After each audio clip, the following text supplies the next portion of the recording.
What's your greatest I'm moment? Story 1. Just a few days ago, it was my first time going rafting, and my group and I were about to get in the raft. All the instructors kept saying, "Wow, this is the roughest water I've seen in 7 years." No big deal. Let's go rafting. We ended up getting caught between two currents and flipping over. I was stuck under the raft for about 2 minutes until I was finally pulled out and dragged through the river until I hit a rock and climbed on top. The entire time my only thought was, well, this is how I die. It turns out a woman in my group didn't make it. She hit her head underwater, lost consciousness, and sadly drowned. Story 2. This happened when I was in 7th grade. I went to a really small Catholic school, and my parents often helped out around the school on weekends. So I was frequently there, in an almost empty school with nothing much to do. For some reason, I had a very different locker than most of the other kids. Mine was really short but very wide. I had always wondered if I could fit inside it. I figured this was a good time to find out, with nobody around to see me finally solve this ridiculous mystery. So I got inside and was kind of scrunched in there. Then the door shut on me. I tried to use my fingers to open the latch from the inside, but I couldn't do it. I had locked myself inside my own locker. Probably 20 minutes later, my dad and another adult family friend came along, and I started pounding on the door. They laughed and laughed and laughed and laughed. You know what? I'll just let you know when they stop laughing. But it's been 14 years, so I'm not sure that's going to happen anytime soon. Story 3. I lost too much blood during brain surgery number 2 after a 16-hour operation and had to undergo an emergency transfusion. Then I spiked a fever of 103 when I woke up, which wouldn't go down and nearly cost me my life. I was so out of it, I don't even remember going through that ordeal, just the pain. The surgery and tumor also caused throat paralysis in such a way that I could no longer swallow food or keep it from going into my lungs. That meant I couldn't eat or drink. IVs kept me hydrated. But I couldn't have a PEG tube surgically placed for nutrition because I had just undergone major brain surgery and my body wouldn't be able to handle the stress of another procedure. The doctors told my father this, and he burst into tears saying, "They just killed my son." For the first time since I woke up from the operation, I sat up in bed, pointed to my father and said, "I'll live through this." So it became a race. Could I heal fast enough to have the feeding tube implanted before I starved to death? I went 14 days without food and lost 70 pounds. I now know what it truly means to starve. Of course, it didn't matter in the end because they discovered the tumor was still growing. I had to undergo 30 days of intense radiation to try to stop it. This was on top of physical therapy, as I was too weak from the weight loss, and the radiation was also draining my strength. When I finally finished, I could walk, but I couldn't get up from a seated position because my knees were too weak.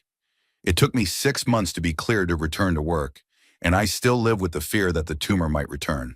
Oh, and if you think this ended happily ever after, 3 months after I returned to the job I had for 11 years, the company filed for bankruptcy, shut down, and I was laid off. I've been struggling to find work since, but people won't hire me. I work in computer support, face-to-face, and my facial paralysis has led many to pass me over for interviews. But as hard as things are right now, I still look myself in the mirror and say, I'll live through this. Story 4. When I was about 15, my parents discovered my less than appropriate internet habits and installed an extremely strict internet blocker. I didn't even have access to YouTube again until I graduated high school. Well, I found out that I could still access the internet on my phone. It was an old flip phone from around 2003, and I was surprised it had internet access at all. I couldn't visit websites or play videos. All I could really do was get Google image results, but it was better than nothing. Until about a week later, when my father came downstairs and asked, "Hey, I just got a bill for a $50 surcharge on one of our phones. Do you know why that might be the case?" Outwardly, I said, "Nope." And he replied, "Huh, I'll have to look into it." But internally, I was panicking. Turns out there was a $1 charge every time you use the internet on that phone. So my options were basically to come clean or to let them look into it and discover the large number of image searches I had done. That was a very rough day for me, let me tell you. Story 5. About 8 years ago, my friend Drew made a rude gesture at a truck full of guys that was tailgating us. They followed us to a grocery store parking lot and got out to confront us. I sped off. I started driving fast down the road, and before I knew it, I was in a full-on car chase. My not-so-bright idea was to turn off the main road, hoping I could lose them. Nope. They cornered us in a cul-de-sac. All the guys got out of the truck, and two of them were holding bats. I was pretty sure I was about to get seriously hurt. One of them came to the window and started yelling at me, calling me names and saying how easily he could hurt me. He made me tell him that I was completely under his control. I nervously repeated it about 8 times. Then he leaned toward me, turned around, got back in his truck, and drove off. It was the scariest experience of my life. To this day, I won't even honk at someone on the road, no matter what they do. Story 6. When I was young, our old dog ran full speed into the back of my legs. As I was falling over, I had that, life was fun, this is going to hurt moment. Then my head hit the concrete with a loud bang that my mom heard from the other side of the house. I woke up dazed and my head was throbbing. I was rushed to the hospital and told I was fine. But since that day, I've really struggled with speech. I can't pronounce words correctly. My sentences get jumbled. I have trouble staying focused, and I get splitting headaches right at the back of my head where it hit. I also have other side effects, and to this day, no doctor has been able to explain why. Edit time. For those asking, some of the other side effects include difficulty understanding people. I can hear them clearly, but the words don't make sense, and I often need them to repeat themselves 2 to 4 times. People think I'm hard of hearing, but if I can lip read, I'm fine. The headaches aren't as bad as they used to be, but they still wake me up at night. Poor sleep, not sure if it's related, but probably not. My English skills are all over the place. Trying to focus too long brings on headaches. Talking is difficult sometimes, and other times not so bad. My memory has suffered. I can't remember much from before this happened and often struggle to remember things. Yet some random memories stay with me like they just happened. I also have trouble remembering names. I recognize faces but can't match them with names. Sometimes I just feel really down because I struggle to put together a proper sentence. I do things in very unconventional ways, though that might just be my personality. Reading is painful. I mix up letters and words and it makes no sense to anyone. I read some words completely wrong and need multiple attempts or someone else to point it out. This often leaves me feeling frustrated and embarrassed. Story 7. Recently, I was moving homes and switching jobs at the same time. I was staying with my parents since it made getting to my new job 100 times easier. On the day I was moving, I opened a letter that had been left in the flat, informing me I owed a city council £5,000. Turns out a guy I lived with for a few years hadn't been paying the bill. We had a deal. I paid for the internet and television, and he covered the council tax. He hadn't paid a single penny in all the years we lived together and lied to me who knows how many times. Now, not paying council tax is actually a crime, and my new job basically involves moving large amounts of money for people. I have never been more stressed or furious in my life. For those who care, it all got sorted because my parents are amazing. I got my ex-friend to sign a contract saying he owes them the money, and they paid it off. The council confirmed there would be no negative consequences for me, but I nearly lost the last 5 years of progress and could have ended up in a debt that would have financially destroyed me. He still goes around telling people I'm overreacting by being mad. Story 8. I was doing a grenade training exercise in Afghanistan. My platoon had the day off, so our commander scheduled a big range day for us to practice. We were using many weapons that day, including frag grenades, AT-4s, .50 cal, and Barretts. It was an exciting day because as a standard infantryman, you rarely get to use that kind of equipment. The range had just started, and another squad got to start with AT-4s, a rocket launcher for those who don't know. I was jealous because my squad got stuck with grenades first, which was the most boring station of them all. We lined up to start lobbing them over the HESCO barriers downrange. A guy in my squad, let's call him Smith, stepped up and readied his grenade. As he threw it, the spoon caught on his sleeve. The grenade hit the top of the barrier and dropped straight down. Everyone screamed and ran for the concrete safety trench about 30 feet behind us. Everyone except me. I was next in line, so the closest to the grenade other than Smith. And as I pivoted to run, I slipped and fell about 10 to 15 feet away from the grenade. In that moment, I decided not to get back up and just thought, I'm done for. When grenades explode, there's a cone-shaped area just above the ground that doesn't get hit by shrapnel, and I just so happened to land in that protective zone. Those 3 seconds felt like a lifetime. The grenade exploded and completely rocked me. But somehow I was unscathed. My squad leader came running over, rolled me onto my back, yelling my name. I just looked at him and said, "Fudge."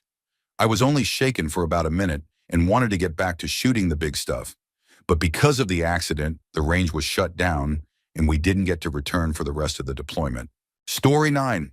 I spent a few years skydiving every weekend. On Jump 17, I was solo by that point, but didn't yet have my license. Things were going smoothly. The canopy deployed and I started thinking about my landing pattern. I looked down, checked the windsock, and made my decision. Once I committed, I noticed people landing in the opposite direction. You're supposed to land into the wind to slow your forward speed, so I wondered why they were all doing it wrong. And then I realized, oh no, this was my I'm in trouble moment. 17 jumps is like your second week of driving. You know how to steer, but you have no experience. Someone may have explained what to do, but you don't really know. So with the wind at my back, I looked down and realized I was moving fast.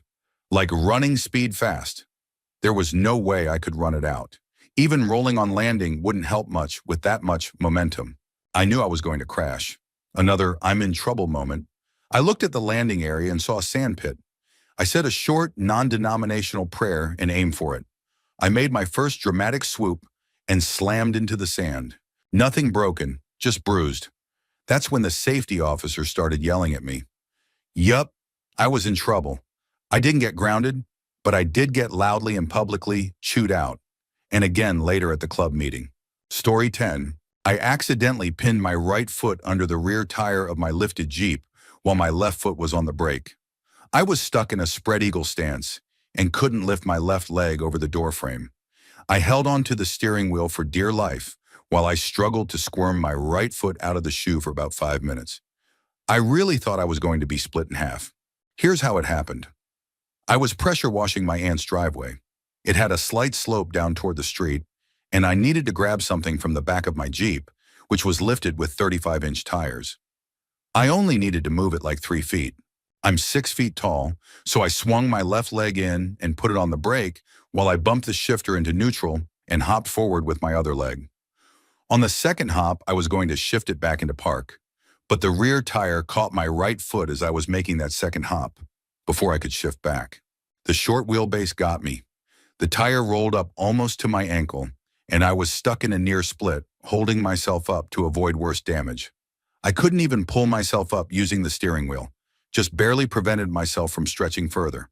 So there I was, sweating and whimpering in the Florida heat, holding myself up as best I could. There's about a 4-inch rise between the floor and the door on a Wrangler, and I couldn't lift my leg over it. Couldn't lift it at all. I kept squirming, trying to get my foot free. I don't remember if I got my foot out of the shoe or pulled the shoe from under the tire. Either way, it must have looked ridiculous. My aunt was home at the time, but I knew how dumb this all was and didn't want her to find out. She was 75. She'd have needed a step ladder just to get into the Jeep anyway. To picture it, imagine a Jean-Claude Van Damme split, tilted right at a 45-degree angle, with his right foot under the back tire and his left foot stretched into the Jeep pressing the brake. Story 11. I was 8 years old and living in an apartment complex in an area full of kids. I was outside playing with my neighbor friends when we made some sort of mess I can't quite remember. They wanted to grab my broom to clean it up, but I wouldn't let them. See, I was starting to feel like my friends were taking advantage of me. They were always eating my food, making a mess in my apartment, borrowing my toys, etc. They rarely ever reciprocated, so I decided to stand my ground and told them to grab their own broom.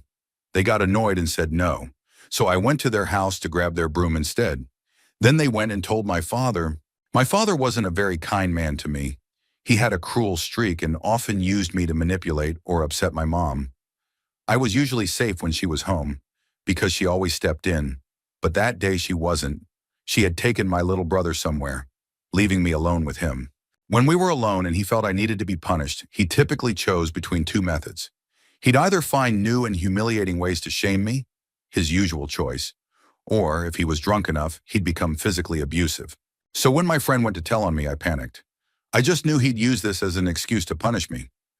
I began crying and hyperventilating, which isn't good for an asthmatic child. I ran to find a hiding spot, but he saw me before I could get far. He ordered me inside. I didn't want to make things worse, so I went in. I was still crying and begging him to leave me alone. Then I smelled the alcohol on him. My friends were watching everything unfold. He closed the door and locked it behind him. I started screaming again, terrified. I feared the worst. Instead of punishing me, though, he just sat down on the couch and told me not to see my friends anymore. I don't know if it was the scene I caused, the soccer match he wanted to watch, or simply how he felt about my friends that made him decide to leave me alone that day. I didn't care. I just ran to my room and locked the door until my mom and brother came home, just in case he changed his mind. He didn't. The World Cup was on, France '98, and he wasn't going to miss that for anything. That may be why my mom thought it was safe to leave me with him for once. My friends never came near my father again after that. Apparently, my reaction scared them and their parents. They figured he wasn't someone to be around. That incident actually saved me a lot of trouble with him until he was arrested a year later. Long story. Story 12. I was backpacking with a group of friends in the mountains, and several days in, we set up camp by a large, pristine lake. While everyone was relaxing on the shore and goofing off, I decided to swim to the other side. The water was cold, but I didn't think twice about it. Swimming pools always feel cold at first, too. I got about a quarter of the way across when I realized that this lake was way colder than any pool I'd ever been in, and the cold was draining my strength. So I turned back. I didn't know at the time that cold water could do that. Plus, I was in really good shape back then. On the way back, I quickly got to the point where I couldn't even do the crawl stroke anymore. So I switched to side stroke. When I couldn't manage that either, I flipped onto my back and tried to kick and wave my arms to get to shore. Eventually, I couldn't even do that. I was too weak to call out for help. At that point, I thought, well, I'm done for, and sort of let myself sink, thinking it was over. What I didn't realize because I was on my back was that I was so close to shore that I was literally just inches above the bottom. I managed to crawl and stagger out of the lake. Story 13. I went on a double date when I was 20. We took the girls to a lookout cabin in the Gatineau Hills. There wasn't much happening romantically, so me and the other guy got bored. We decided to climb down a steep hill to find a waterfall we could hear. It turned out to be only 2 feet tall. Not worth it, considering what happened next. The other guy had the bright idea to climb back up directly underneath where the girls were sitting to try and scare them. This section was basically a sheer cliff, but hey, we were 20 and felt invincible. Right near the top, my friend pointed to a rock and said, "Careful, this one's loose." He then proceeded to step on that exact rock and push himself up and over the edge. I reached the same spot, and that particular rock looked pretty useful. I assumed that if it held his weight, I could grab it for just a second. I was wrong. The rock came straight out. Everything shifted into slow motion in my head. I thought, I'm done for. 60 feet straight down. I should be dead. But instead, it's 20 years later, and I'm typing this story on a handheld supercomputer while sitting on the toilet. Life is good, kids. Story 14. Years ago, when I was a little kid, I went swimming with some friends at a remote beach in Hawaii. I got tired, so I started just treading water and kind of resting when I noticed the shore was getting farther and farther away. I had been caught in a riptide and was being pulled out to sea. I tried swimming back, but couldn't make any progress against the current. Then I looked out and saw a couple of shark fins in the distance. I started panicking, struggling even harder to reach the shore. Out of nowhere, a surfer glided up next to me and asked if I wanted to ride back. I gladly accepted. When we reached the beach, he could tell I was on the verge of crying from how scared I was. He put his arm around me and offered to buy me a snack from a nearby food truck. A guardian angel, if ever there was one. Edit. I should mention that the surfer responded after my friends asked the adults on the beach to help me. They saw I was in trouble and got worried. The surfer jumped into action and came to get me. Story 15. Back in 2000, I was in 5th or 6th grade. We had a brand new computer, and some sketchy websites had changed my browser homepage and installed toolbars.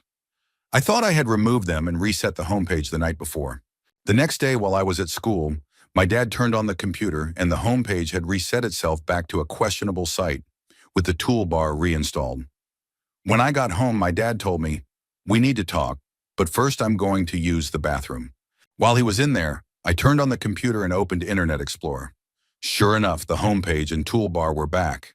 I quickly changed the homepage and removed the toolbar. When he got out of the bathroom, he told me to open that big E again. I did, and the homepage was now Yahoo. He said, close it and open it again. I did. Still Yahoo. He walked away without saying anything. That entire week, I scrambled to figure out how to fix it, knowing we had just spent $2,000 on that computer. I left the computer on all week so the homepage wouldn't revert to the malware site. My parents kept trying to find a way to talk to me about it, but never did. In the end, I reformatted the PC using the original installation CD. Story 16. I was working at an animal shelter when we received a Rottweiler from a home where meth was being used and produced. The dog had been trained as an attack animal and was going through withdrawal. Needless to say, she was aggressive. An officer who brought her in went with me to place her in an isolation kennel so he could take photos for evidence or documentation. When I got her in the kennel and loosened the catch pole, she forced her way out and was now loose in the isolation room with both of us. I managed to get her to stop moving and was about to get the catch pole back around her neck. But then the officer tried to be helpful and grabbed the pole himself. She redirected her aggression and bit me on the inner thigh, shaking violently. Thankfully, I was able to reach down, hug her neck and head tightly, and she let go. The officer managed to get the pole secured again and took me to the hospital. Now, the city cops don't pull me over anymore, as a sort of unspoken apology, at least not for speeding within reason. Story 17. I've been waiting a while to share this. We had an off-site for work on the other side of the country, with airfare paid for by the company. My flight was scheduled to leave on Sunday to get me there for Monday. Perfect. I woke up Monday morning to an email from a coworker. Hey man, where were you this morning? Weren't you supposed to be on my flight? What? I didn't think so. My flight was at 6:30 p.m. I checked our internal messaging system, and sure enough, our office assistant had told me it was 6:30 p.m. Crisis averted, right? Just to be safe, I checked my confirmation email. It hit me like a ton of bricks. The flight was for 6:30 a.m., and the office assistant had made a mistake. Panic mode.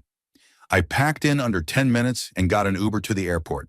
No direct flights to Charleston that would get me there in time for less than $1,200. I found a $400 flight to Atlanta that arrived at 2 a.m., and I figured I could rent a car and drive the 5 hours overnight. Total would be around $600. Problem? I had lost both my debit and credit cards at separate bars that weekend.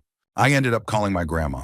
She paid for the entire thing, trusting that I'd pay her back, which I did a week later. I got to Atlanta, picked up the car, and drove from 2 a.m. to 7 a.m., just in time to check into the hotel an hour before work started at 8. One of the most stressful experiences of my life, but pulling into Charleston as the sun rose felt like reaching the promised land. Story 18. I was in Desert Storm. After my tank units battle, which lasted all through the night, we were allowed to rest in the morning as a different unit was going around us to pursue the retreating Republican guards. When the call came over the radio to relax our combat posture, I realized I really had to use the bathroom. So I took my HMMWV alone and drove over a few hills to find a quiet spot. I dug a small hole and started doing my business when suddenly I was surrounded by tanks, Bradleys, and attack helicopters. It was the unit that had been ordered to go around us. After about 20 minutes, the smoke and dust cleared, and I was just relieved that I hadn't been run over or mistaken for enemy and shot. But then I noticed my HMMWV tracks were gone, and I couldn't remember which direction I had come from. So I drove around in circles in the open desert between enemy and friendly lines thinking, well, now I'm in trouble. After a few hours of circling, I stumbled upon a, thankfully, U.S. unit and walked into their tent to check the map, pretending I was from higher headquarters and needed to confirm their graphics.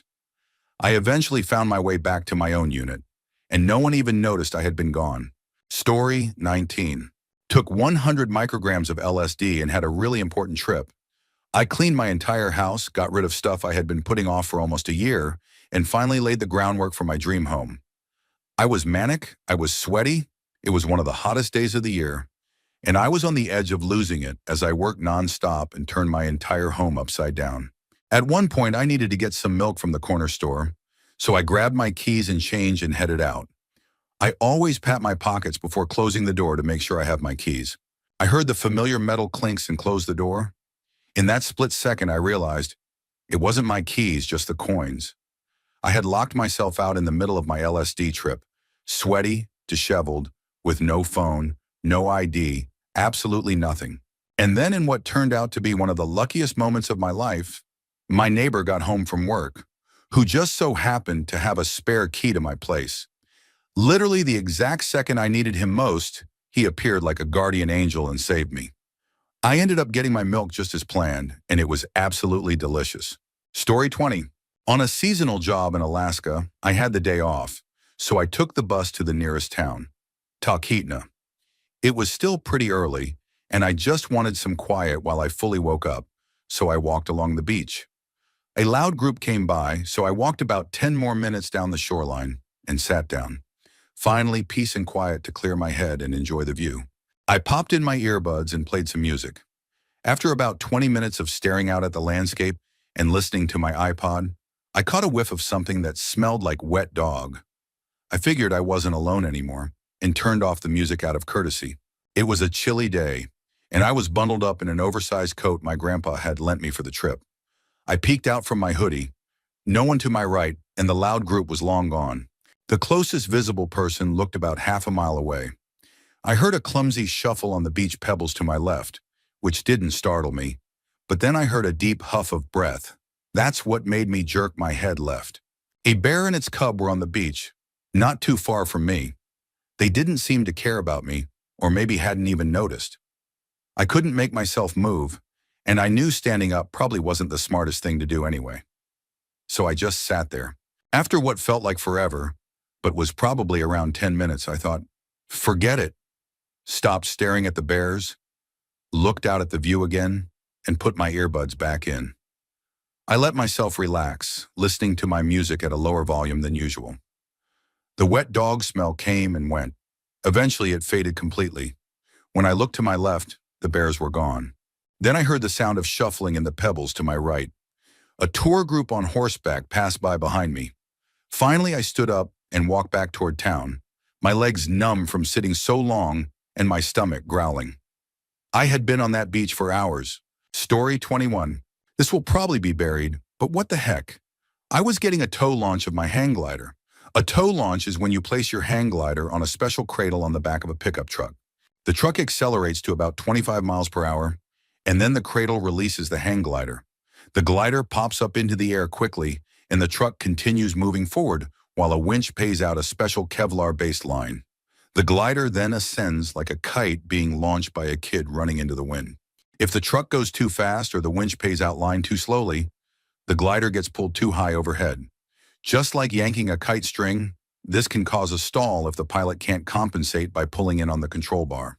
To prevent this condition, called a lockout, there's a special piece of string between the Kevlar line and the glider called a weak link.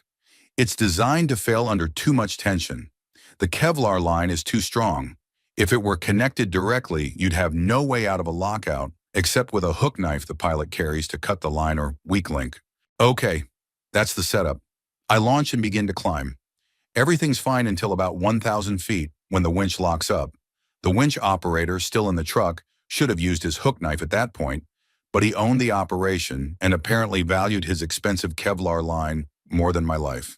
Instead, he tries yelling at the truck driver, but their radios are on different frequencies, so the driver doesn't hear him. Eventually, he breaks the back window of the truck and yells, "Stop!" But by then, it's too late. Up in the air, a third failure occurs. The weak link isn't weak. It should have broken, but didn't. I'm trying to keep the wing level and avoid a stall while reaching for my hook knife, but I'm too slow. The glider suddenly loops to the right, like a kite spinning when pulled too hard. I go around once, then return both hands to the control bar. The truck is still doing 25 miles per hour, and the winds aloft make that 35 miles per hour airspeed. Unfortunately, not at the right angle. I pull hard on the control bar, but I'm locked out again and spinning. At that exact moment, the winch operator finally gets the driver's attention and the truck stops. Mid-spin. Now I'm in a hang glider moving backward, tail first, basically a giant flapping chunk of aluminum and fabric. And I'm falling, completely stalled. At that point, I literally said aloud, "I'm gonna die." And I said it on the radio too. Apparently, my tone was so calm that someone said I sounded like I was just announcing I was going to the restroom. Somehow, the glider picked up enough airspeed to respond. I pulled the control bar into my gut and dove like a World War II bomber. About 100 feet off the ground, I was going fast enough for the wing to fly again. I pushed up, skimmed inches above the tops of a cornfield, and dropped in what would have been a textbook landing if I had been aiming for the corn. Turns out corn is tall. I parachuted the last 8 feet or so under the wing. At some point, the winch operator came to his senses and cut the tow line. Total damage: a few $100 worth of line, a bent down tube, part of the control bar, and a lost sneaker that came off in the corn. Never found it. First thing I did after realizing I was alive? Took a bathroom break. No idea why. I just had to. Then I screamed at the owner of the tow rig. Then I went home and replayed the entire thing in my head over and over. A sad epilogue. A few months later, the winch failed again. That pilot wasn't able to recover and sadly passed away.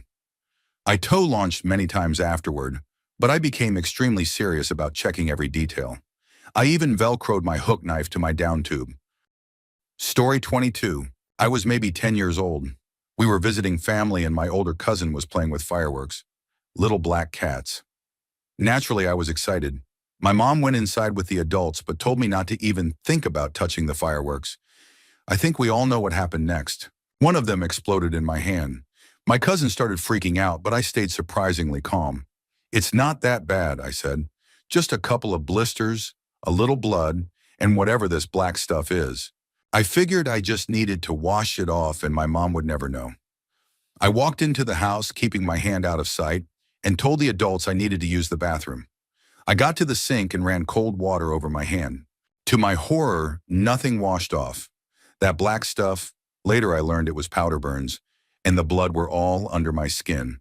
It covered pretty much the entire inside of my hand. In that moment, I knew I was in real trouble. I had to tell my mom. Story 23. I was painting a bathroom. Rather than paint around the light fixture, I decided to unfasten it from the wall to paint behind it. The plan was to let it hang from the wires, briefly, just like I had done in the other bathroom with no issues. I knew it wasn't the proper way to do it, but I did it anyway. In the other bathroom, it was a 3-bulb fixture. No big deal. In this one, it was a 9-bulb fixture, each bulb surrounded by glass. As soon as I removed the screw from the wall, the whole thing fell heavy into my supporting hand. It was way too heavy to let hang by the wires and also too heavy to hold in my outstretched arms much longer. That's when the real problem became clear. I hadn't turned off the power before unfastening the fixture. So there I was, holding an energized light fixture, unable to reattach it, unable to let go, and unable to reach the switch. And I was completely alone. Eventually, between tired arms and trying to reach for the switch, the wires stretched just enough to expose some copper. It got close enough to a metal bracket to arc. Fortunately, the circuit breaker did its job. The damage? A small scorch mark on the wall and my wounded pride. Story 24. Working as a paramedic in rural Georgia, I was taking a woman home to the projects on a Sunday. She was off the stretcher, and we were getting signatures and paperwork done when I heard a gunshot, close by. I had been a medic for less than 6 months and was only 21 years old, still brand new.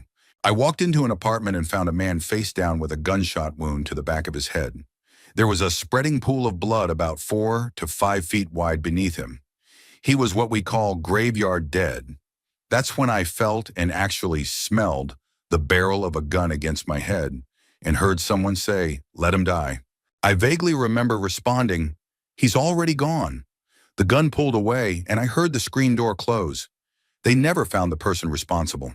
I didn't wet myself, probably just had an empty bladder, but I did feel that burning sensation of nausea and threw up in my mouth right as my partner came in, yelling for backup on the radio.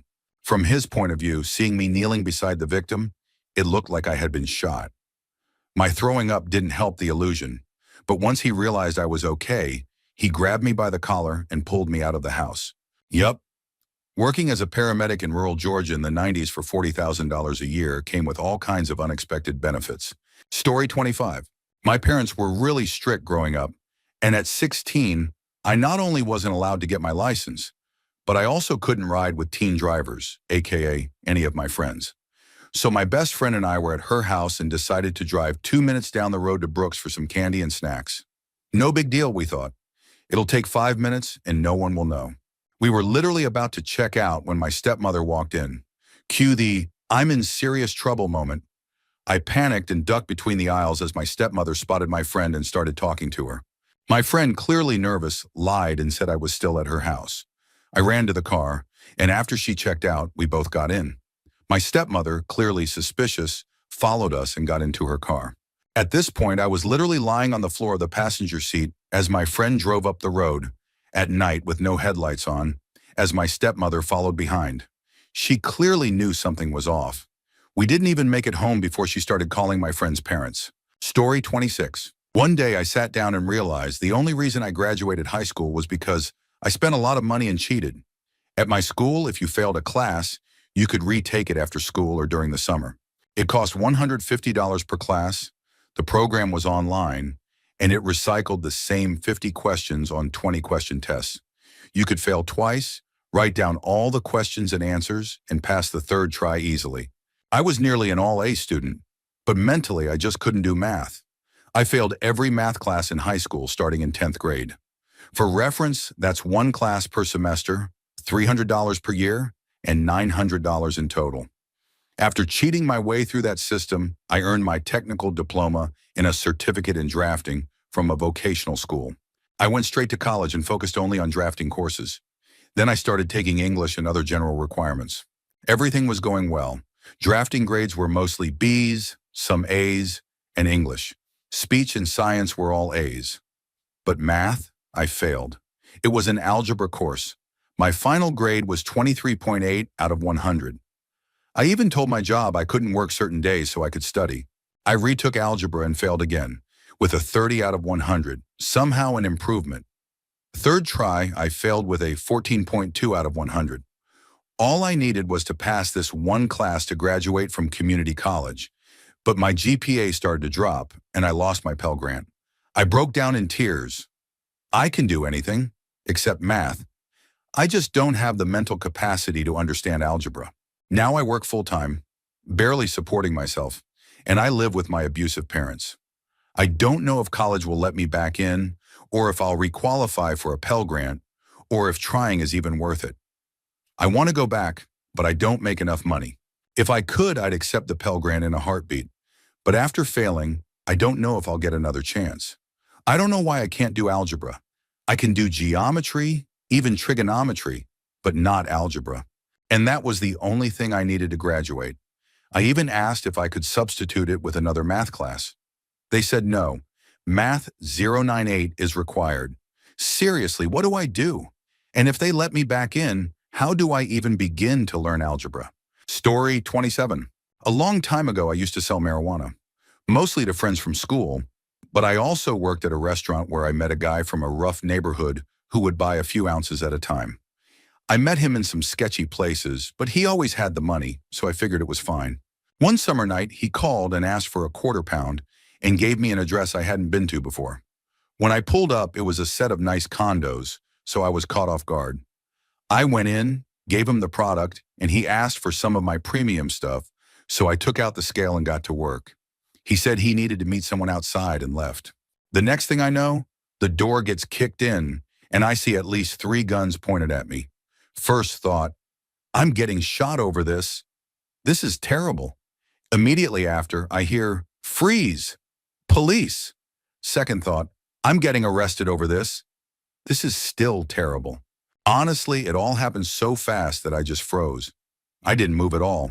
The officers had to tell me to drop the product because I was still standing there, weighing it out like nothing happened. Busted, red-handed. I went to jail that night. Would not recommend. Story 28. The time I went blind at work. I'm nearsighted and wear glasses. I was at work reading an article. I was studying for a test because we didn't have any customers. And I noticed a blank spot moving across the page. It was like a tiny invisible Pac-Man was eating up all the words as I tried to read them. Then I realized it was because there was a small hole in my field of vision, and it was getting bigger. I held up my hand and there was a hole in it. I could see straight through it. That's when I really started to panic. So I called my colleague on the other floor and asked if we could switch places for a minute. She was hungover and a bit annoyed because nothing much ever happens upstairs, so it's a chill spot if you're feeling off. I told her I needed to use the bathroom, and I think she heard the panic in my voice because she came down quickly. I said, "I think I'm going blind.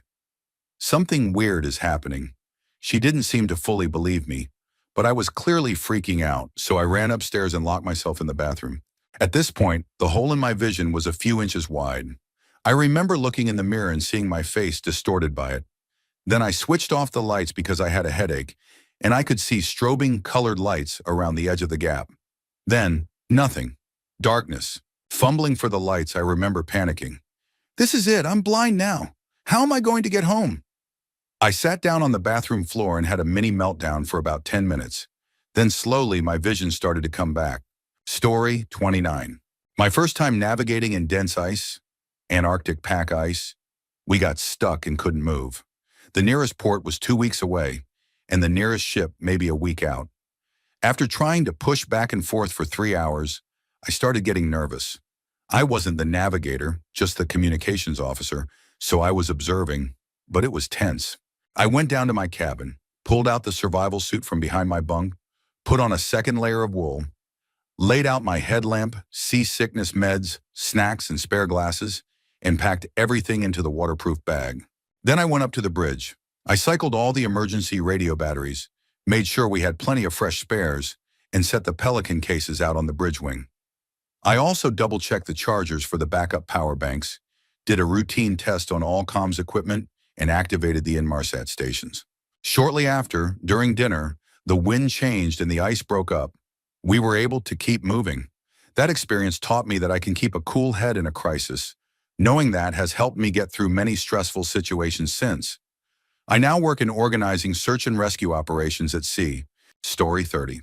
I got pulled over on a first date when I was younger. I had a suspended license and a warrant because of it. I knew what was coming as soon as I saw the officer behind us. Lights came on. I turned to the girl and said, "Well, I'm about to get arrested. If you'd like to continue this date sometime, take my wallet and come bail me out."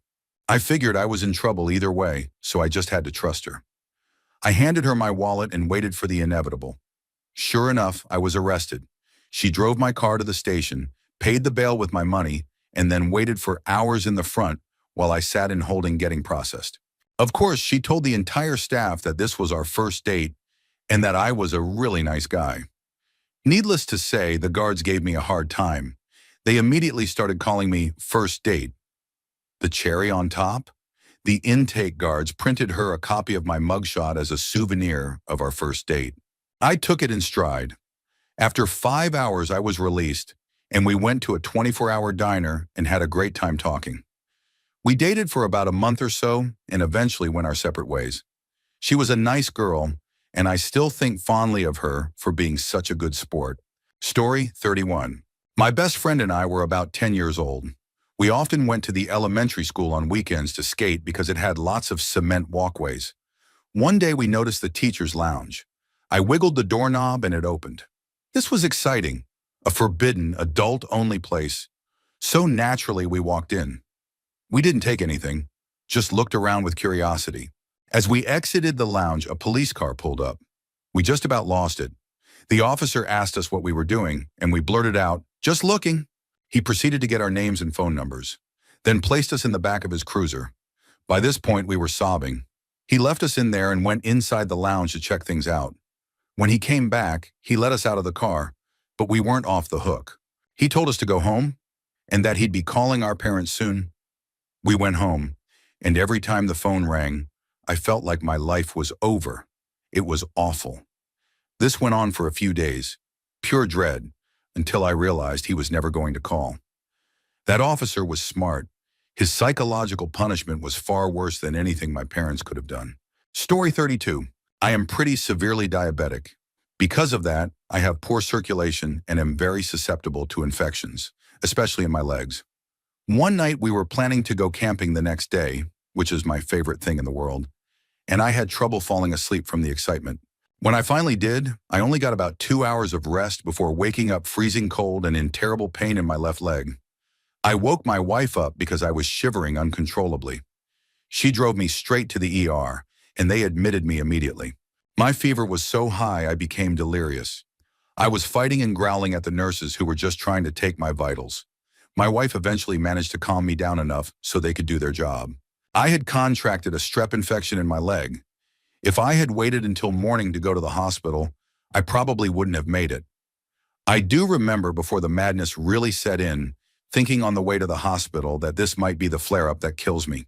It was scary listening to my wife later describe how I lunged at the nurses when they tried to take my blood pressure, and even bit at them when they tried to take my temperature.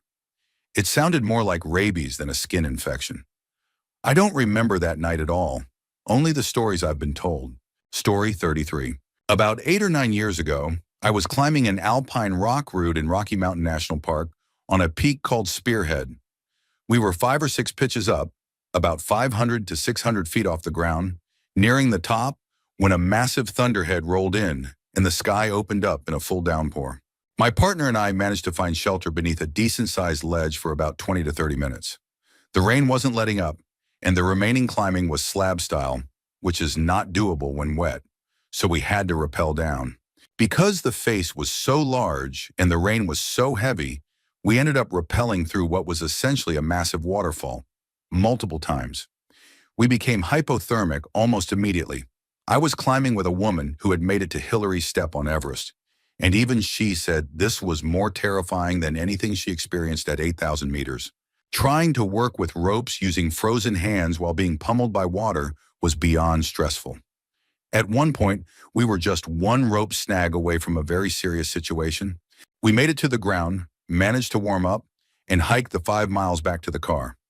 Apparently, someone had seen us up there and notified a ranger who met us on the trail. We talked for a bit and ended up hiking out with him. There had been a real concern about us freezing to death up there. Any kind of vertical rescue would have taken many hours. I still climb ice and rock actively, but to this day, that's the most serious situation I've ever been in. Story 34. I'm of Greek descent and still have a summer house in the neighborhood where my father grew up. It's not in a great area, pretty rough and poor, but it's home, and I have no plans to leave anytime soon. I'd like to say that in most cases, Greeks are polite and understanding, and you almost always feel safe in Greece. About 2 years ago, my girlfriend and I went out to eat at a busy neighborhood taverna. We sat at one of 3 adjacent empty tables and ordered our food. After the salads came, a waiter came over and told us the table had been reserved and he needed it back. I told him we were already eating and that he'd need to figure something else out, then continued my meal. He said okay, and I thought that was the end of it. About 10 minutes later, a group of around 12, 15 to 20-year-olds showed up. One of them walked up to me and said, "This is my table, you need to get up." I told him as politely as I could that he was out of luck and that my girlfriend and I would leave after finishing our meal. 2 of his friends told him to chill out and said they'd just sit at the 2 remaining tables. The waiter started preparing their tables while I could hear the kid and one of his friends throwing a fit. Eventually, they began to sit down, but the 2 guys who had an issue walked up behind me, tapped me on the shoulder and said, "Take your girlfriend and leave. This is my table." I stood up to assess the situation, and all 12 surrounded me. I thought, this is about to escalate fast. The entire taverna went silent. I'm a big guy, about 6 feet 3 inches, 250 pounds. I boxed in college and still hit the gym, so normally not much shakes me. But this was overwhelming. My girlfriend took my hand and said, "Let's just go." I took 2 steps toward the street, and the one who started the mess stepped in front of me to block the exit. I saw in his eyes that he wanted a fight. I thought, if I'm getting jumped, might as well go down swinging. I wound up and hit him as hard as I could, straight in the jaw. You could hear the crack of his bones. He went out cold. I turned to brace for the rest of them, expecting the worst, but instead they just stood there staring at me. You could feel the tension in the air for about 5 seconds. Then they stepped aside and let me pass. It was the most intense 5 seconds of my life. I was sure I was about to get beaten badly, but instead I got to walk out of there like a superhero in my girlfriend's eyes. And we went home, safe and sound. Story 35. While backpacking in New Mexico, we had a longer hike than usual that day, and didn't set up camp until late in the evening. We picked the campsite for its proximity to a spring, so while most of the group stayed behind to set up tents and cook, two of us hiked the 3 miles to the spring. The evening was cool, and it felt great to walk without our heavy packs.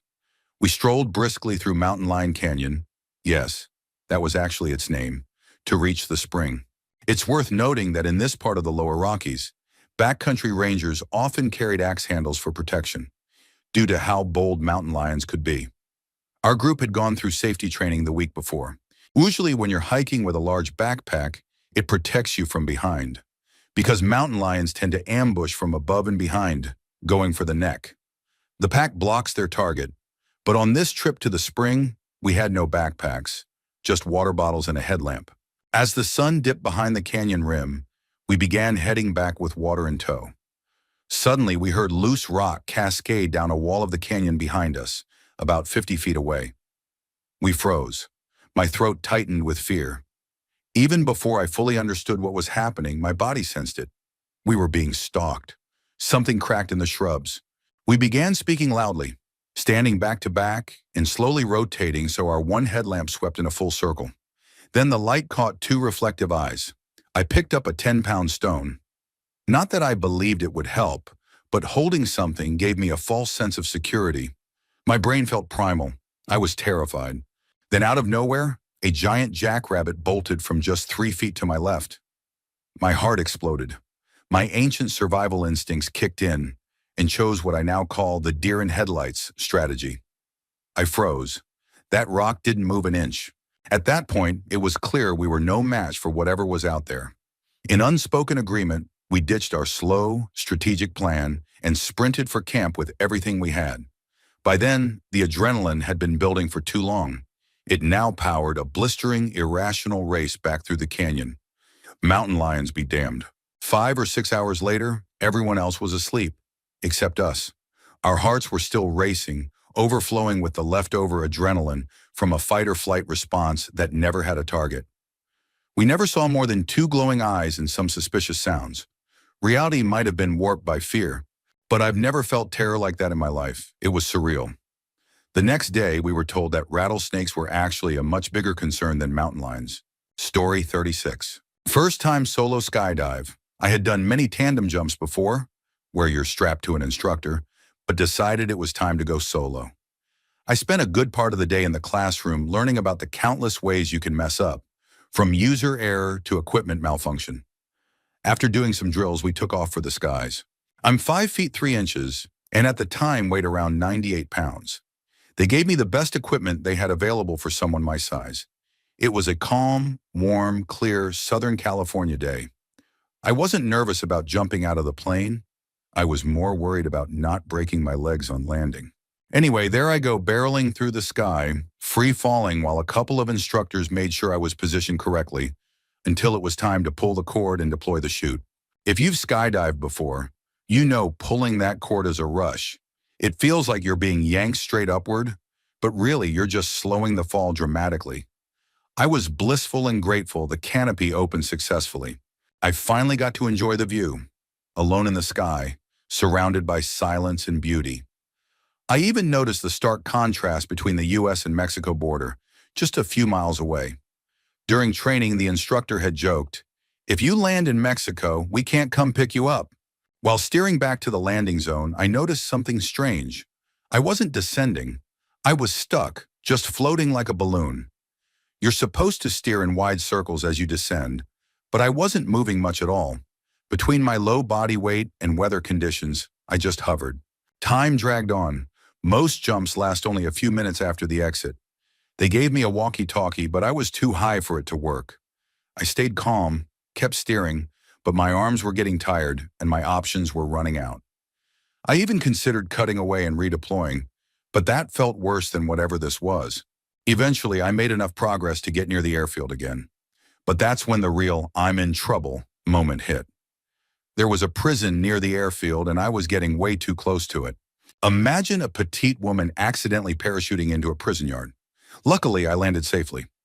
I don't remember much after that, just going home and laughing about how badly that could have gone. Story 37. I had to live in a sketchy apartment for a couple of years after leaving an ex suddenly and needing somewhere fast and cheap. The parking lot had an electronic gate and was surrounded by barbed wire, but there were tons of ways to get in. Cars were broken into regularly. Thankfully, never mine. The parking lot had stairs leading down to a steel door that opened into a sketchy alleyway and into the actual apartment building. One late night after work, I walked down the stairs and noticed two guys in their 20s smoking something out of a 2-liter soda bottle. Not wanting to cause trouble, I kept walking past them and said, "Hey, just sneaking through, guys." I got to the door and realized they had tied it shut. I asked politely if I could get through, and one of them stood up and said, "Sure, buddy." Then he flipped open a butterfly knife. That was the moment I thought I was in serious danger. Thankfully, he smiled and used the knife to cut the rope. I walked out, but in that moment, my entire life flashed before my eyes. Story 38. Small town Alaska. In the spring, we ride the broken-up ice floes on the melting rivers. I jumped on a 50 or 60-foot long, 15-foot wide chunk of ice.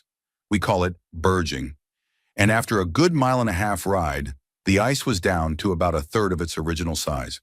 As I approached an ice jam about a quarter-mile long, I started looking for a stable piece of ice to jump onto before things got intense. But then, the underside of my chunk hit a rock. It bucked violently, and I was thrown backwards into the river. I hit the water and almost immediately felt the undercurrent pulling me down. I remember thinking, in a weirdly calm way, this is a stupid way to die. I'm not exactly sure what happened next, but somehow I managed to grab the edge of the ice, pull myself up, and seal crawl across it to the shore. I've done a lot of dumb things that nearly got me killed, but that was the most serious, I should be dead moment I've ever had. Story 39. My friends thought it would be a great idea to tumble a huge wheel off a 10-meter cliff. The messed up part was that we almost hit a teenage girl who was sitting at the bottom near a lake with her family. Luckily, the wheel missed them. Of course, they saw us and we ran so fast. I couldn't believe I could actually run that quickly. Just when we thought we were in the clear, the father came racing toward us in his car at 40 miles per hour. My mind started to go blank. I used to be the good kid, the one who didn't do stupid stuff, until that moment. They were calling the cops. At that point, I thought it was over. I'm gonna get a record. Goodbye, good life. Me and my friends had the biggest stroke of luck of all time. We waited for a good hour and the cops still didn't show up. We started to walk away from the area, and shortly after we made a dash for it. I talked before about running fast, but this time I felt like I was Usain Bolt. I had so much adrenaline it wasn't even funny. From that moment on, we never did anything that reckless again.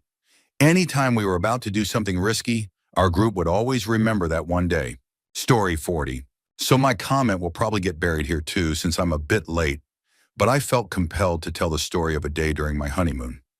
We went to Vermont. If you've never been there, just picture being in the middle of a highly wooded mountainous area with skinny roads that wind back and forth through forests and along cliffs. We hadn't had a car in about a year and a half until we were gifted a Mazda for the wedding, so my husband wasn't really in the habit of checking the gas gauge. You probably know where this is going. We're driving down one of those lovely winding roads with sharp turns that are supposed to be taken at 45 miles per hour. It's about 12:30 a.m., and the low fuel light comes on. I yelled at my wonderful new husband, "We were in town today. Why didn't you check the gas?" But it was too late. Anyone who knows Vermont knows there isn't a gas station open past 6 to 8 p.m. We drove around aimlessly. We were still about an hour from our rental home. Even though we knew the area, we still programmed the GPS to every gas station nearby. Of course, all of them were closed. We had no cell service either. At one point, with the gas gauge about half an inch past empty, we ended up on a single-lane road deep into the forest, climbing a mountain. We were sure the car would stop. And if it did, we'd either freeze out there or have to walk down that road in the dark and risk encountering wildlife. But somehow, the car kept going. I don't know if it was divine intervention or sheer luck, but it kept running until we got back onto a more regular road. We made one last attempt at finding a gas station. When that failed, we pulled over to figure out what to do. I started knocking on doors. 2 homes had lights on. One woman opened the door, but as soon as I explained our situation, she looked terrified and shut it on me. So much for friendly locals.